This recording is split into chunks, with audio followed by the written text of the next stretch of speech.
আমাদের সমাজে একটা ধারণা ও বিশ্বাস ব্যাপকভাবে প্রচলিত রয়েছে যে দোকান খোলার পর প্রথম বিক্রি বাকিতে হতে পারবে না, অথবা ঠিক দুপুরে ও সন্ধ্যায় বিক্রিত মাল ফেরত নেওয়া যাবে না। এতে অনেকে মনে করে ব্যবসা সারাদিন মান্দা যাবে, অথবা এটি একটি কুলক্ষণ।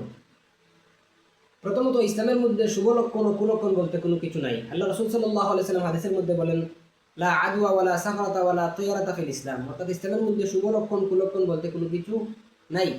তাছাড়া ক্রেতা যদি প্রকৃতপক্ষে নগদ মাল নিতে অক্ষম হয় এবং লোকটা ভালো হয়, পরবর্তীতে যে সে টাকা পরিশোধ করতে কোনো প্রকার টালবাহানা বা ঝগড়া করবে না, এক্ষেত্রে বিক্রেতার জন্য উচিত হলো তাকে মালটা বাকিতে দিয়ে দেয়া। এতে একজনকে সহযোগিতা করা হবে এবং অন্য দিক থেকে তার ব্যবসাও চলবে।